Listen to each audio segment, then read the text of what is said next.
Hi. Um, okay, it is day 3, but I'm only on page 18, which is a little bit demoralizing. It's slow going. Look at how big, I mean, look at how big the pages are. Lots of words. Okay.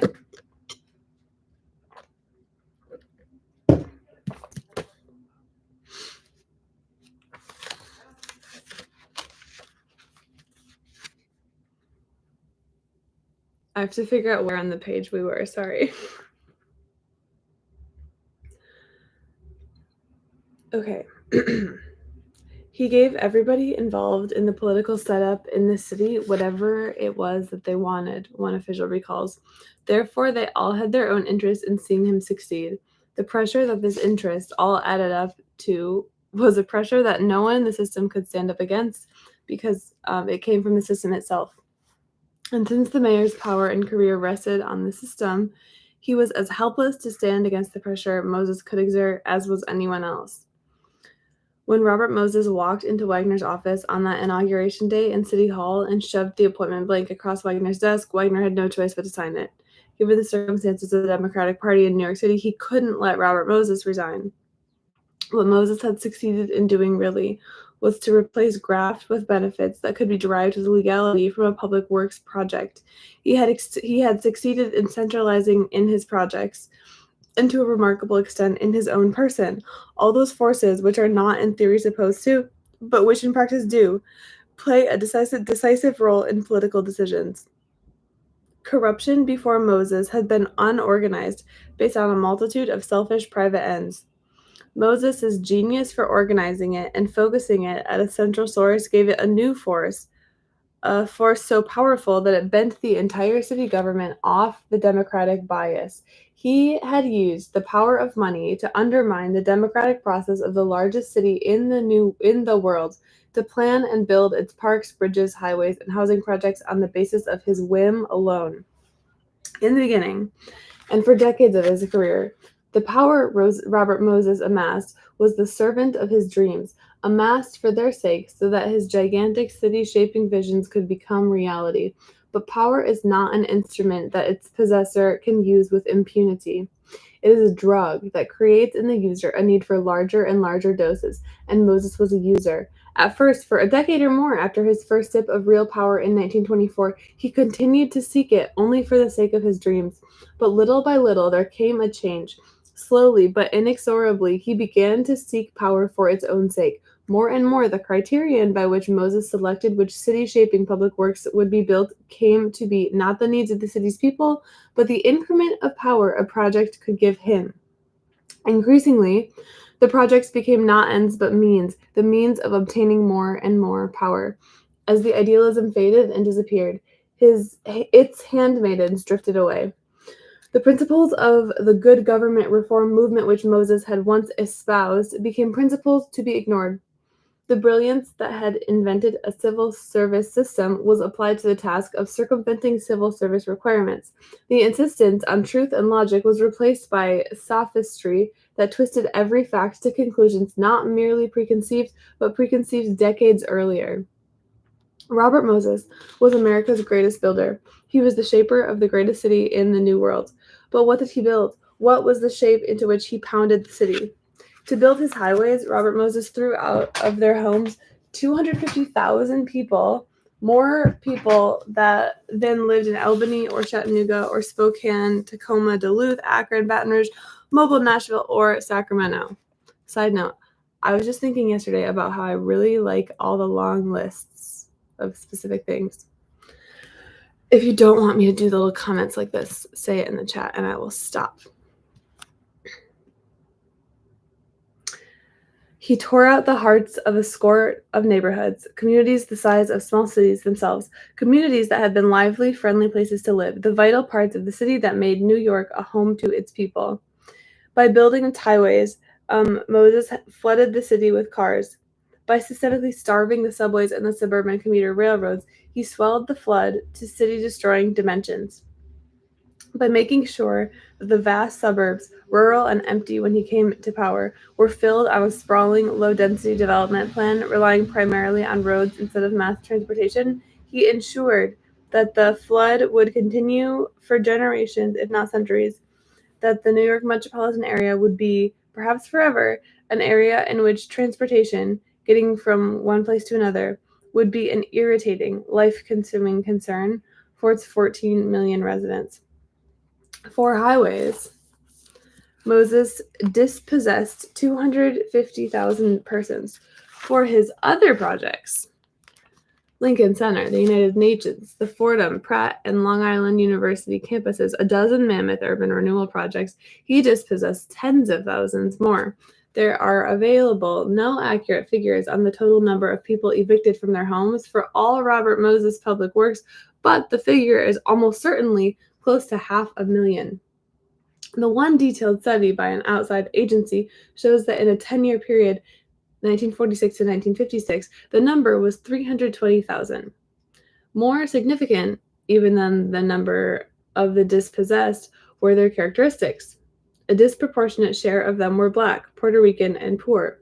He evicted tens of thousands of poor, non-white persons for urban renewal projects, and the housing he built to replace the housing he tore down was, to an overwhelming extent, not housing for the poor but for the rich. The dispossessed, barred from many areas of the city by their color and their poverty, had no place to go but the already overcrowded slums, or into, quote, soft, borderline areas that then became slums, so that his slum clearance program created new slums as fast as they were clearing the old. When he built housing for poor people, he built housing bleak, sterile, cheap, expressive of patronizing condescension in every line.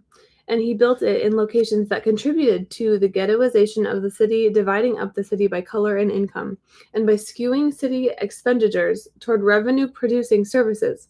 He prevented the city from reaching out toward its poor and assimilating them, and teaching them how to live in such housing. And the very people for whom he built it reacted with rage and bitterness and ignorance, and defaced it. He built parks and playgrounds with lavish hand, but they were parks and playgrounds for the rich and the comfortable. Recreational facilities for the poor he doled out like a miser. For decades, to advance his own purposes, he systematically defeated every attempt to create the master plan that might have enabled the city to develop on a rational, logical, unified pattern. Defeated it until, when it was finally adopted, it was too late for it to do much good. One must wait until the evening. In the evening of Robert Moses's 44 years of power, New York, so bright with promise 44 years before, was a city in chaos and despair. His highways and bridges and tunnels were awesome, taken as a whole the most awesome urban improvement in the history of mankind. But no aspect of those highways and bridges and tunnels was as awesome as the congestion on them. He had built more housing than any public official in history, but the city was starved for housing, more starved, if possible, than when he had started building. And the people who lived in that housing hated it, James Baldwin could write, almost as much as the policemen, and this is saying a great deal. He had built monuments and great parks, but people were afraid to travel to or walk around them. For all these reasons, this book attempts to tell two stories at once. How New York, 40 years ago, a very different city from the city it is today, which was in 1970 or something, became what it has become, and how the idealistic Robert Moses became what he has become. It must try to be a book about what happened to the city and what happened to the man. For, to an extent, few people have really understood, these two stories are one story. Would New York have been a better place to live if Robert Moses had never built anything? Would it have been a better city if the man who shaped it had never lived? Any critic who says so ignores the fact that both before and after Robert Moses, both under reform mayors such as John Perroy Mitchell and John V. Lindsay, and under Tammany mayors such as Red Mike Highland and Jimmy Walker, the city was utterly unable to meet the needs of its people in areas requiring physical construction. Robert Moses may have bent the democratic process of the city to his own ends to build public works. Left to themselves, these processes proved unequal to the building required. The problem of constructing large-scale public works in a crowded urban setting, where such works impinge on the lives of or displace thousands of voters, is one which democracy has not yet solved. Moses himself, who feels his works will make him immortal, believes he will be justified by history, that his works will endure and be blessed by generations not yet born. Perhaps he's right. It's impossible to say that New York would have been a better city if Robert Moses had never lived. It is possible to say only that it would have been a different city. End of the introduction. Also, it was published in 1974. Nope. Okay, page 1, section 1, the idealist. Oh, hello in the chat.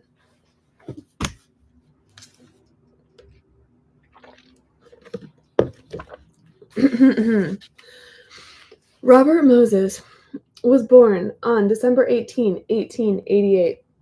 He was not given a middle name because his mother saw no reason for one. It's a really cool way to start a chapter.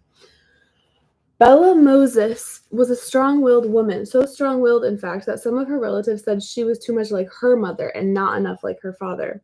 Bella's parents, Robert's grandparents, were first cousins. Both had been born Bernhard Cohen in 1821, Rosalie Silverman 5 years later, in the small Bavarian village of Reckendorf. To struggling merchant families, 2 of the tens of thousands of German Jewish families made highly susceptible to America fever by laws that segregated them in crowded Judengassen and forced them to pay the humiliating Jew toll whenever they made a trip away from the ghetto. The statutes also prohibited Jews from owning any land except that on which their houses stood, or from dealing in any goods that could not be carried with them. Bavaria, where German anti-Semitism was the most virulent, another word I don't say aloud nearly as often as I read. Oh no. Had even set a limit on the number of Jewish marriages in an attempt to keep the Jewish population down. The Silvermans left Reckendorf for New York while Rosalie was in her teens. Bernhard Cohen had been taken to Frankfurt, Maine as a child by parents who hoped that life for Jews in Germany would be better outside Bavaria. When this hope was dashed, they waited until Bernhard was 21, and then they sent him and a younger brother, Samuel, to America, where the brothers opened a small dry goods store in Mobile, Alabama. In 1841, they moved to New York, rented a small office, and became dry goods importers. Bernhard met his cousin, and in 1849, they were married. Business prospered, and the Cohen brothers branched out into real estate with such success that they were soon considered millionaires. Their father had been able to send them into America with a little cash in their pockets, so they had never suffered the desperate poverty that had afflicted other German Jewish immigrants of the 1840s. The brothers Seligman, Abraham Kuhn, Simon Guggenheim, and his son Meyer, for instance, who, without enough capital to open stores, had to earn it trudging through rural Pennsylvania with heavy packs on their backs and sticks in their hands to ward off dogs, peddling merchandise from farmhouse to farmhouse. Perhaps for this reason, the brothers, Bernhard in particular, never displayed the lifelong preoccupation with wealth that flogged the one-time peddlers along a gyre of financial expansion that eventually made them merchant princes, international bankers, and mining tycoons, men whom Cleveland Amory labeled the Jewish Grand Dukes, who were not part of the 400, but rather their own 100, and who created in New York City their own self-contained society that was known among themselves as, quote, our crowd. By the time he was 50, the 400 is this, if you Google it, it's really interesting. I'm thinking of the 400. Yeah, it's the 400. It's this like society of fancy people right around the turn of the century, and it was pretty much this one woman in New York who like operated it. And a lot of the time, they were like, "We have a list of the 400 families that are, I don't know, the fanciest, the ones that can come to my parties." And it was 400 because this woman that organized it, that was the capacity of her ballroom. And it was Mrs. Astor, actually, which is easy to remember because Astor Place is a subway stop and area in New York. Anyway, there's some commentary for you. Okay. By the time he was 50, Bernhard, Moses' grandpa, security assured, was leaving business affairs largely in Samuel's hands and taking an interest unusual among Jewish businessmen in New York in the 1870s. In civic affairs, that's his interest.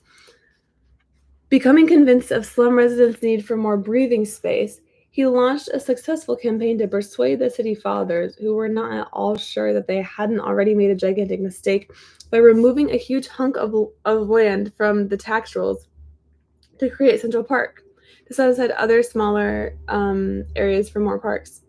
Among his friends, he gained a reputation as an incisive and visionary analyst of social problems. In 1875, Joseph Seligman resigned from the traditional from the traditional Jewish seat on city school commission, and Mayor William H. Wickman appointed a non-Jew to fill the vacancy. The German Jewish community was outraged. "We want the unsectarian character of our public schools preserved," editorialized the Jewish Times. "We do not want to be delivered into the hands of disguised missionaries in the persons of principals who smuggle in sectarian prayers and hymns in our public schools." The German Jews decided to unite behind a single man and insist on his appointment to the commission. And the man they chose was Bernard Cohen, who was appointed in January 1877. If not one of the richer or more famous members of our crowd, he was one of the most respected. Yet within the circle of his family, Cohen was almost pitied. His grandchildren, years after his death, remembered him as a tall, slim man, handsome, with an aquiline nose and pale blue eyes. They recalled that he was generous, very gentle and mild, a little absent-minded, and so unfailingly courteous in manner that when he visited his granddaughters, he would kiss their hands rather than their faces. But what they recalled most vividly about Bernhard Cohen was how unmercifully he was bullied by his wife. Quote, "My grandfather had the reputation of being as hard as nails," says one. "She had the reputation because of the way she treated her father." Because of the way she treated her husband. Rosalie Silverman, so that's Robert Moses' grandma, had been a beautiful girl, tall, statuesque, with a whiteness of skin that made her black hair and full red lips all the more striking. She aged early, however, and she aged hard, becoming terribly wrinkled and gaunt, her eyes sunken, her long thin nose jutting out sharply from the wrinkles. Only her hair remained youthful, and the fact that it stayed jet black until her death at the age of 93 led her family to believe she dyed it. She bore 5 children, Bella, 3 other girls, and a son, David, but she was not the stereotyped Jewish mother. In fact, when 2 of the girls, Emma, who had married banker Adolf Oppenheim, and Lydia, wife of Kuhn Loeb and co-partner Abraham Wolf, when her 2 girls became fatally ill while still in their 20s, wasting away for months before they died, it was Bernhard, not Rosalie, who visited them every day and helped them with the nursing. Rosalie, a relative recalled, quote, seemed to want to forget about them. Rosalie's bend was intellectual rather than maternal. She was a voracious reader of philosophy and history as well as fiction. Her hobby was crossword puzzles, and she made a practice of racing through several of them every day in both English and German newspapers. Someone is listening to this while walking on a sandy beach in the Canary Islands. Wow, I'm so jealous of you. A sharp mind was coupled with a sharp tongue, which she used on those who disagreed with her opinions. And she was usually frank for a Jewish or Gentile housewife she was unusually frank for a Jewish or Gentile housewife of her era. One of her granddaughters was amazed to realize that old Granny Cohen was about to give an unsolicited lecture on sex. Quote, "One must be very much in love to enjoy it," old Granny began, and she proceeded with none of the delicacy ladies usually attached to such discussions at the turn of the century. With underlings, Granny Cohen was flashingly imperious. After her husband died, she moved with her maid, Susan, into a suite in the fashionable Windsor Hotel on Fifth Avenue between 46th and 47th Streets. And she sent out invitations to a sweet-warming luncheon. On the day before the luncheon, she decided she didn't like the chandelier in her living room. Marching down to the front desk, she ordered a new chandelier, told the clerk it must be installed by the following day at 10 a.m., cut off his protestations with a curt, "I won't take no for an answer," and swept out the door without waiting for a reply. Granny Cohen's definition of underlings, moreover, apparently included the general public. When buying tickets for a railroad trip or play, her practice was to eye the queue of ticket buyers disdainfully and then stride up to the first man on it and simply elbow him out of the way. And the definition appeared to include her husband. Quote, "The way Granny Cohen treated Grandfather Cohen was quite striking," the granddaughter recalls. "She absolutely sat on him." Many of the more intellectual members of, quote, "of our crowd," that's that's capitalized, it's the name for the Jewish people in New York, became impressed during the 1870s with the philosophy of a German rabbi's son named Felix Adler, who was talking about substituting ethics for religious piety. Rosalie Cohen became one of Adler's most enthusiastic supporters. When the Society for Ethical Culture was formed in 1876, with Joseph Seligman as its first president, she became a member, and so did Bernard Cohen, who previously had been one of the most devout members of Temple Emmanuel, the stronghold of Reform Jewry in New York. On May 13, 1897, after absent-mindedly taking a walk in the rain without an umbrella, Bernard caught pneumonia and 4 days later died. His funeral services were conducted by Dr. Adler. Old age did not change Granny Cohen. In her 90s, she still walked almost every day to public and lending libraries to obtain books, and Robert's college friends, who were present when she dropped in on the Moses family, were astonished at the range of her knowledge. In summers at the Moses summer home at Lake Placid, she would arrive early, open an imposing stack of German and English language newspapers to their crossword puzzles, sit down on a porch overlooking the lake, and begin working on puzzles in 2 languages. Within an hour, she would be back inside, chatting with the college boys animatedly about the latest trends in art or science, and one of the boys, happening to glance through the pile of papers she had left on the porch, noticed that every word of every puzzle was completed. Age certainly did not wither her independence. Until she died, she did her own marketing every day. Marketing?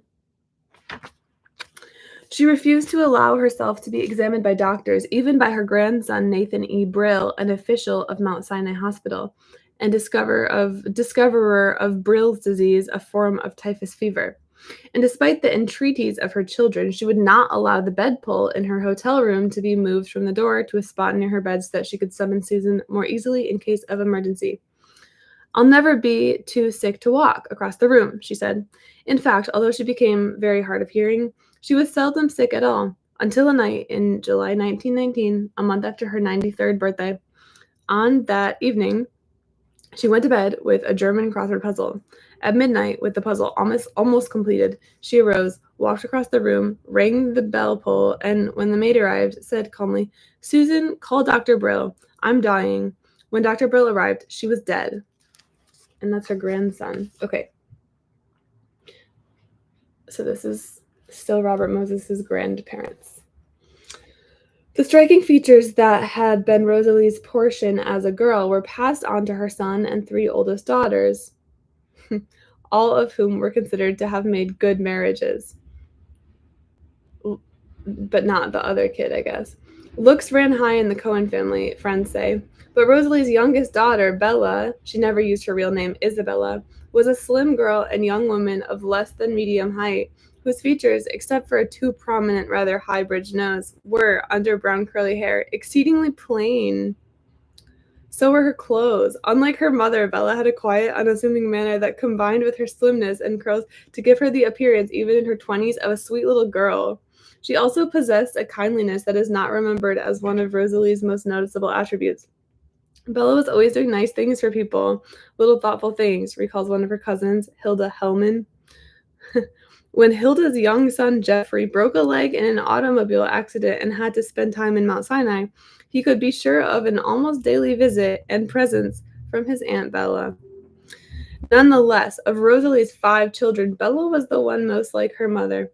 If her looks weren't as impressive, her mind was. Educated by private tutors and then at Charlier, the exclusive finishing school, she could speak both French and German fluently and had a wide acquaintance with the literature of both countries. And if her appearance was that of a quiet and sweet little girl, quite different from her mother, people who bothered to talk to the little girl found that the appearance was deceiving. In discussing her opinions, Bella was mannerly and soft-spoken, but the opinions delivered in that soft voice were direct, forceful, and not particularly susceptible to alteration. In fact, people who tried to alter them came to realize rather quickly that while Bella's voice was soft, the things she might say with it could be sharp indeed.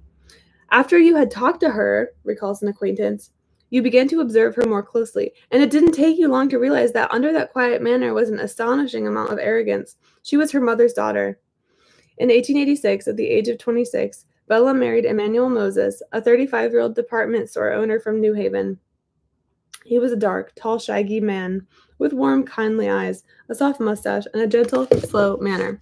Born in Cologne, of a family in which was mingled blood of both German Jews and Sephardic Jews from Seville, he had started out in America as a lace merchant and then had opened a little department store in New Haven and built it into a successful business. But he was too good and quiet for the Cohens. They felt that Bella had not made a very good marriage in comparison with her sisters. They felt, in fact, that Bella had married beneath her. Dying with an incomplete crossword puzzle in your hand. Yeah, it's kind of a bummer when somebody in a book who seems like a bad person has the same interest that you do. Oh well. Emmanuel and Bella moved to New Haven, which in 1886 was a quiet, charming little town celebrated for its elm-lined streets, a meticulously manicured 16-acre Central Park, and beautiful public buildings and parks. They settled down in 83 Dwight Street, a big, rambling house with a broad, shaded porch and a generous helping of the gingerbread that characterized the architecture of the period. And it was in that house that their 3 children were born: Paul Emmanuel in 1887, Robert in 1888, and Edna Marion in 1893. Dwight Street, 2 blocks from the Yale University campus, was a wide, sleepy dirt street shaded by some of the biggest of New Haven's elms. The houses along it were substantial, if not elegant, and they were built close to the wooden sidewalk, so that most of the big lots consisted of backyards. And in those yards, because the families on the streets were well-off manufacturers and businessmen, were well-tended grape arbors and stables, and inside the stables were horses and carriages. The numerous children of Dwight Street rode up and down the street on those horses, with coachmen or house servants leading them and carefully holding them in to walk, and played on the shady porches or in the spacious backyards under the tall trees. And there were so many servants in the big houses that mothers didn't scold if boys like Mr. Paul or Mr. Robert, who slept in the same bedroom on the second floor of number 83, got their Eton collars and little Lord Fauntleroy suits dirty. To the end of their lives, the 3 Moses children would remember New Haven with fondness. Searching for an adjective to describe Dwight Street, Robert Moses would say comfortable. Paul would say shady, well-kept, nice. If the Moses children were happy in New Haven, so was their father. His department store was prospering, and he had begun to buy up property in the city, including the Chamber of Commerce building on Temple Street. But Bella disliked New Haven. She felt there was no cultural activity there worth talking about, and she felt she was many cuts above the run of local matrons. In 1897, the Moses family moved to New York. Many years later, Robert Moses would say, "I don't like New York at all. It was too big. The crowds, the noise, the confusion were terrible. I wanted to go back to New Haven, to go to Yale, and to become governor of Connecticut. I felt that way all during my years in New York." Emmanuel Moses never let anyone know how he felt. In order to move, he had to sell his store and his real estate holdings. In 1897, he was 46 years old, a businessman who had achieved success and who had seemed to be heading for more. Moreover, he had liked running his store. He was a businessman who enjoyed being in business. He was to spend the rest of his life in retirement. In New York, Bella found a cause. It was the settlement house movement. In 1897, the year the Moses family moved from New Haven, hundreds of thousands of Eastern European Jews who had been working 18 hours a day for a wage of 2 or 3 rubles a week formed Der Allgemeine Jüdischer Arbeiterbund, or the General League of Jewish Workers, in Russia, Poland, and Lithuania, in a last despairing, foredoomed attempt to improve their lot, which was even harder than that which German Jews, like the Cohens and Silvermans, had fled a half-century earlier. In Tsarist Russia, the vast ghetto known as the Pale of Settlement had become a morass of the most bitter poverty. The virtual legalization of discrimination in the May laws of the 1880s had touched off a series of savage pogroms. When the strikes called by the cobblers, tailors, and weavers who had formed the General League were broken by bloodshed, imprisonment, and torture, the Jews of Eastern Europe felt that their only hope was escape to America. They poured into New York at a rate of 90,000 a year. By that's crazy. By 1907, there would be close to 1 million Jews in the city. By 1915, 1.5 million, 28% of the population. Eastern European Jews arrived in the New World scarred by the lash and the knout, idealistic and socialistic, and dirt poor. Families were shoehorned into blocks of railroad flats, while fathers used their meager savings to stock pushcarts and learned all too well that peddling, which had worked so well for the Seligmans, Guggenheims, and Kuhns, were no longer the paths to riches in America. To aid these immigrants, the Lower East Side settlement houses sprang up, funded and staffed largely by New York's established German Jewish community. And Bella Moses, newly returned to New York, soon became an enthusiastic funder and staffer. She worked first at the famous Henry Street settlement, but soon transferred her allegiance to Madison House, one of the smallest and newest of the settlement houses, and therefore one in which she could play a more prominent role. Okay, I'm ending there. It's the middle of page 30. Kind of interesting to read about the difference between the rich German Jews and the Russian Jews.